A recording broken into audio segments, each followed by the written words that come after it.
Dans un instant, nous partirons à Monaco, nous initier au tango et autres danses de salon guidées par les ballets de Monte-Carlo. Nous nous rendrons également en Isère découvrir un drôle de vélo solaire, un prototype avec lequel un ingénieur isérois a décidé de participer avec sa famille à la plus grande course au monde en vélo solaire. Mais tout d'abord, les pompiers de Gevrey-Chambertin en Côte d'Or enflamment la toile. Ces soldats du feu ont réalisé un clip pour annoncer leur bal le 13 juillet prochain. Une vidéo de 3 minutes qui a fait un véritable carton sur les réseaux sociaux. Malaise feu de cheminée, ton cœur se met à palpiter. Ils ne se lassent pas de la regarder. Ces pompiers volontaires du centre de secours de Gevrey-Chambertin viennent de signer une vidéo. Objectif, faire la promotion de leur bal le 13 juillet prochain, mais surtout donner un coup de projecteur sur le plus beau métier du monde. C'est ainsi qu'ils ont baptisé leur clip musical, à la fois sérieux et décalé. On a reçu pas mal de messages de soutien, de félicitations, des gens qui disent bah voilà, au quotidien, heureusement que vous êtes là, on vous admire, merci d'être là. Et en plus, avec cette vidéo, vous nous faites plaisir, vous nous faites rire et ça fait vraiment plaisir. Ouais. À peine le temps de réaliser une interview que la réalité reprend ses droits. Ces femmes et ces hommes connaissent plus souvent qu'à leur tour le stress et le danger. Le temps d'un clip, ils ont pu décompresser un peu autour d'un projet fédérateur et bon enfant. Même le chef de la caserne tient un rôle, finalement pas si éloigné que cela de son quotidien. Je passe dans le casier de changement. Là.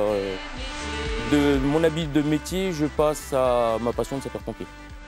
On a notre métier à côté, notre vie de famille, et en plus, à côté, on est sapeur-pompier volontaire, ce qui nous prend aussi énormément de temps. Mais c'est une véritable passion.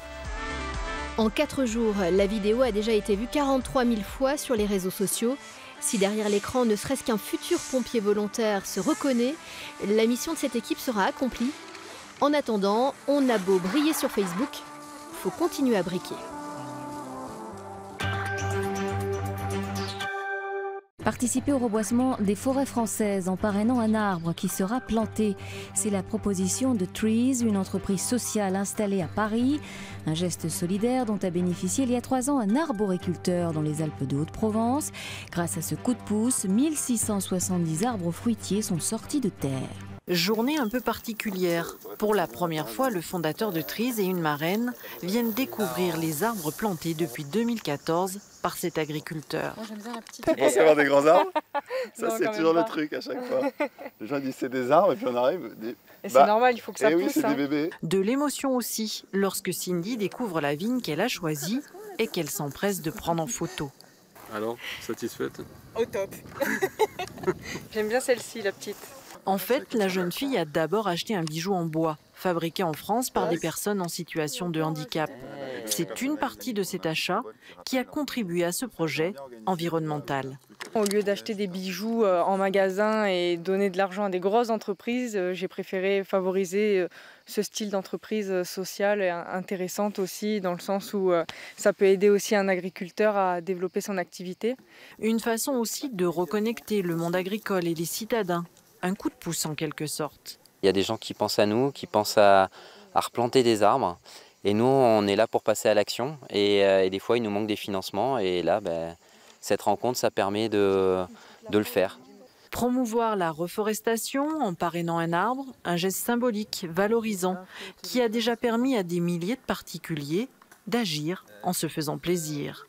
On a permis de planter 75 000 arbres à aujourd'hui, ce qui est un chiffre et en même temps absolument dérisoire. C'est quelques secondes de déforestation. La déforestation, c'est un rythme qu'on n'imagine pas. Une petite goutte d'eau qui aide cet agriculteur à se diversifier grâce à tous ces arbres fruitiers.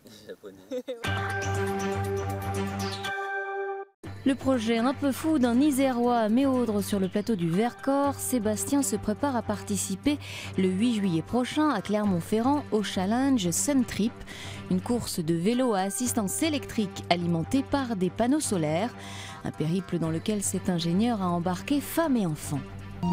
Sébastien, c'est un pionnier du vélo électrique. Depuis 8 ans, matin et soir, par tous les temps, il pédale de Méaudre jusqu'à Grenoble et inversement. Il faut savoir dans quel sens, je ne me rappelle plus. À droite, à gauche, parce que là, Cette année, Sébastien embarque femmes et enfants dans le challenge Suntrip.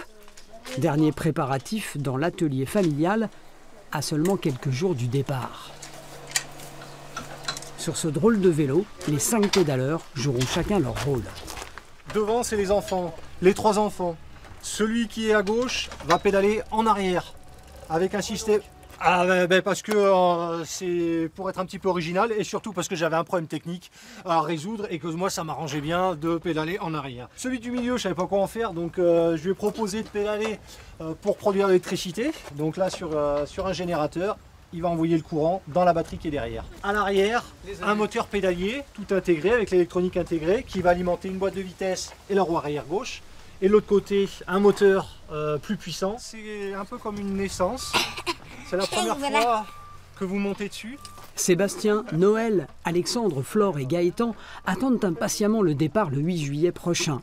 Il leur faudra juste résoudre quelques petits détails techniques d'ici là, mais ça ne les inquiète pas plus que ça. Je suis pas très confiante, après je me dis qu'on en a vu d'autres. Avec les autres choses qu'on a fait, chaque fois on a eu plein de pépins, ça s'est toujours bien passé. Ouais, Sébastien, vous êtes habitué quand même. Ouais, je suis habituée. Au programme, 20 000 mètres de dénivelé.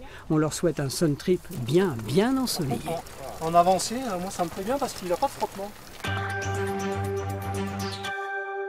La danse fait son show à Monaco. Un véritable marathon de tango, valse et autres danses a été organisé par les ballets de Monte-Carlo sur la place du Casino. Une initiation au pas de deux guidée par des danseurs professionnels. Oh, change de jambe gauche. L'exécution de la chorégraphie est parfois maladroite. Les danseurs de cette compagnie éphémère se laissent guider par les ballets de Monte-Carlo. À la barre, des anonymes qui découvrent ou retrouvent le plaisir de la danse. Ouais, c'est pas si facile que ça. Hein. C'est super, dehors surtout, ouais. Voilà, tous ensemble, extraordinaire. Plus qu'un nom de manifestation, c'est une injonction.